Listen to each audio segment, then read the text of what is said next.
Oui, Monsieur le Président.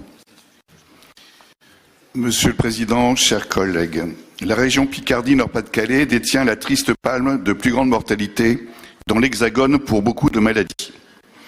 Selon le rapport de la Fédération nationale des observatoires régionaux de la santé, paru en janvier 2016, elle est en tête de la mortalité due pour les cancers des voies pulmonaires, de la prostate, du côlon rectum, du sein, du poumon, mais due également par les maladies de l'appareil circulatoire, des traumatismes, des empoisonnements, des suicides et les maladies associées à la consommation de l'alcool et du tabac.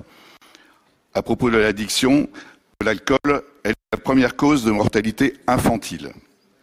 La région est celle où on dénombre le plus d'ALD pour les maladies liées à Alzheimer et au diabète, et pour les maladies cardiovasculaires et évidemment des cancers.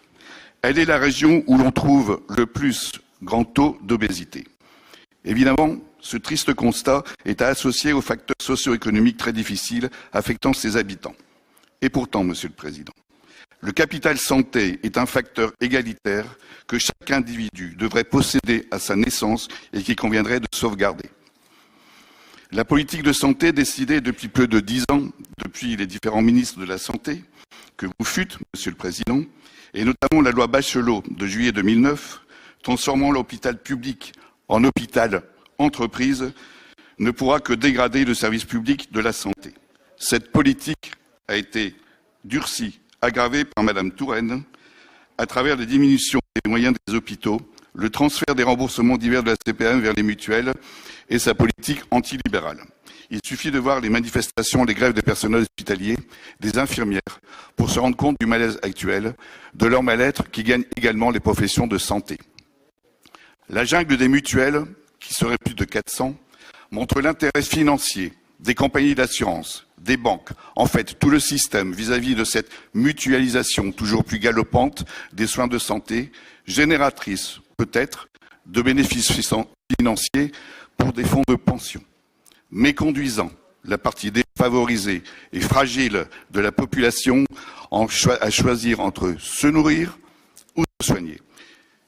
Il existe bien une dizaine de millions de Français, au minimum, ne pouvant bénéficier de la CMU-CMUC. Incapables financièrement de souscrire une mutuelle adéquate, notamment en matière de soins dentaires et d'appareillage d'optique et d'audition. Le taux de pauvreté dans notre région atteint 18% de la population, c'est-à-dire plus d'1 million de personnes. Inadmissible au XXIe siècle, surtout quand on connaît le coût des prélèvements sociaux et des cotisations des mutuelles.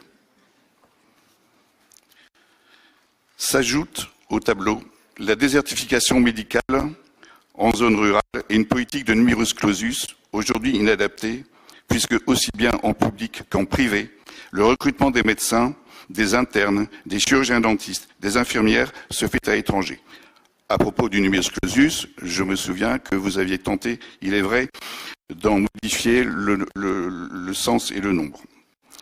Un exemple, dans l'Oise, une trentaine de chirurgiens dentistes viennent de Roumanie.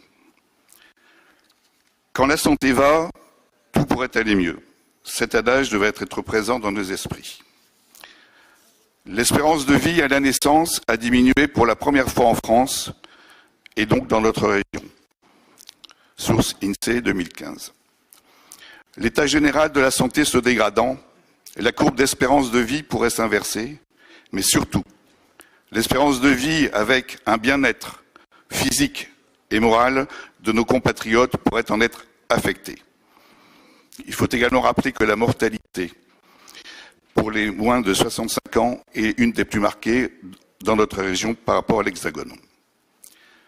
L'action régionale pourrait soutenir en priorité le dépistage et l'accompagnement des cancers et des maladies que l'on a citées précédemment. Il serait nécessaire de concentrer le plus de moyens pour rendre efficace la prévention et la lutte contre les pathologies les plus graves et les plus coûteuses. Tel que programmé, le budget de la région accorderait moins de 1 euro pour la santé par habitant, alors que celui de la culture serait de 17 euros par habitant. Encore faut-il, pour profiter de la culture, être peut-être en bonne santé. Monsieur le Président, Pourriez-vous faire de l'année 2017 l'année de la prévention et de la promotion de la santé avec des moyens financiers accrus et répartis d'une façon plus satisfaisante afin d'avoir un budget d'impact pour plus d'efficacité ?